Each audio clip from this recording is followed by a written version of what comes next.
प्राचीन सिद्धांतों में ग्रहों से ही ग्रहों का इलाज आचार्य जी बताया गया है, जिसको शायद आज धन प्रधान युग में हम विद्वान लोग ही उपयोग नहीं कर रहे हैं कि यदि उन सिद्धांतों को हम उपयोग करेंगे तो हमारी अर्निंग थोड़ी उतनी नहीं हो पाएगी, क्योंकि वो प्राचीन सिद्धांत है। वहाँ धन की आवश्यकता कम पड़ती है, कर्म की आवश्यकता ज्यादा पड़ती है। जैसे ग्रहों से ग्रहों का इलाज कैसे करें? मान लीजिए किसी का शनि प्रदूषित है, अष्टप्रद है और बलवान भी है, तो ग्रहों से ही ग्रहों के इलाज में यदि शनि प्रदूषित है, मैं एक दो ग्रह का एग्जाम्पल देना चाहूंगा। शनि न्याय का कारक। यदि मान लीजिए व्यक्ति के जीवन में न्याय भी नहीं बचा, शनि प्रदूषित होगा, बलि होगा, तो निश्चित उसे न्याय प्रक्रिया से दूर ले जाएगा, उसके विपरीत ले जाएगा। ये सर्वप्रथम लक्षण उसमें नजर आएंगे। प्रवृत्तियां न्याय से हटके होंगी। वो प्रकृति के नियम नहीं मानेगा, वो देश के नियमों को तोड़ेगा, वो कुल रीतियों को तोड़ेगा। तो जब नीतिगत शनि दूषित हो जाए तो वही यदि राहु को थोड़ा बलि किया जाए तो उसमें कूटनीति आती है। जब वो कूटनीति सीखता है, जब वो कूटनीतिकता उसमें आती है, राहु उसका प्रबल थोड़ा सा होता है, तो शनि शांत हो जाता है। ये मैं नहीं बोल रहा हूं, ये वैदिक नीति है ग्रहों से ग्रहों का इलाज। मान लीजिए किसी का राहु दूषित हो गए, हमें उसके विश्लेषण नहीं करूंगा, मैंने शनि को न्यायपति बना के यहाँ कूटनीति समझाएंगे। यदि राहु दूषित और बलि, तब हमको क्या करना चाहिए? हमें केतु को बलि कर देना चाहिए।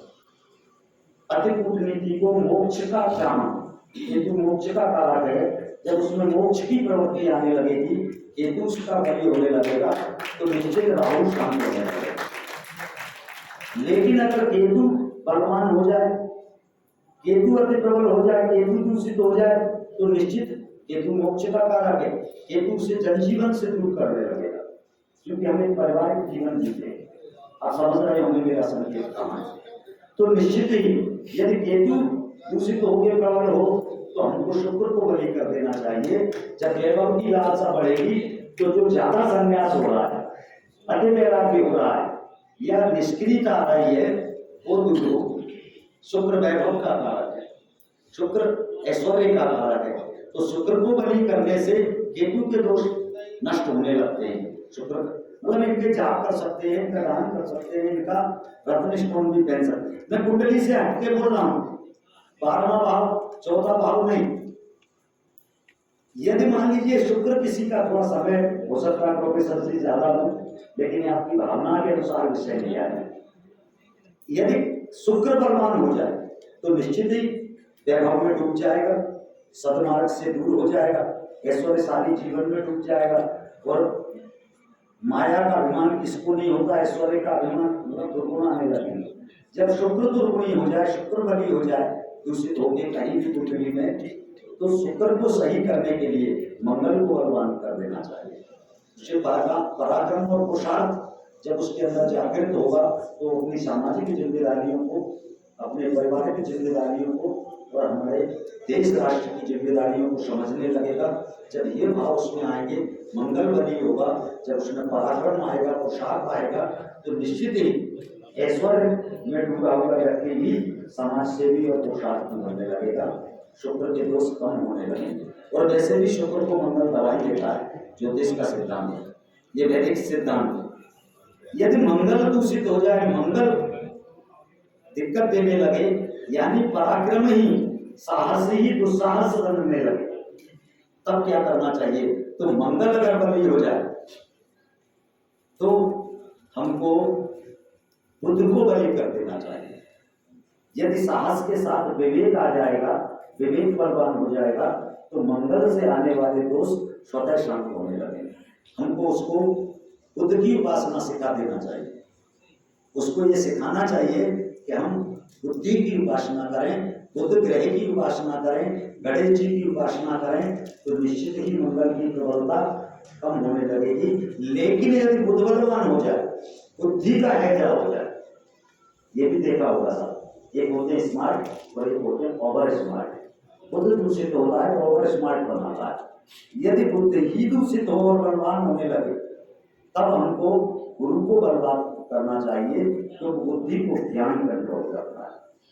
जब हमारा गुरु बलि होगा तो हमको अच्छे बुरे का ज्ञान होगा और हम बुद्धि के साथ साथ ज्ञान का प्रयोग करने लगेंगे, उन गुणों का विकास होगा तो बुद्ध स्वतः शांत होगा।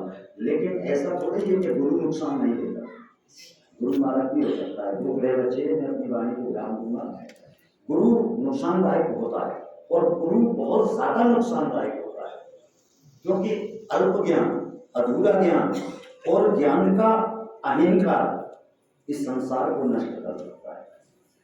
इसलिए कहा भी है कि मूर्ख से अल्प ज्ञानी बुरे होते हैं, या ज्ञान का जिनको घमंड हो जाए वो बहुत ज्यादा घातक होते हैं समाज के लिए। यदि गुरु दूषित है, गुरु कहीं बलि हो रहा है दूषित होकर, बलि का तात्पर्य मेरा ये है कि कुंडली में एक तो अकारक है और दूसरा बलवान भी बन रहा है, शक्ति ज्यादा है, तब हमको क्या करना चाहिए? तब हमें चंद्र को बलि करना चाहिए। जब मन मजबूत होगा, हमारे विचार मजबूत होंगे तो गुरु कंट्रोल होता है, चंद्र से गुरु कंट्रोल होता है। और लास्ट में जिसके सारे ही ग्रह कुंडली में दूषित हो, समस्त ग्रह, यदि सूर्य बलवान हो तो सारे ही ग्रह कंट्रोल में हो जाते हैं। एक उपाय दूंगा आम जनता के लिए, ज्योतिषियों के लिए।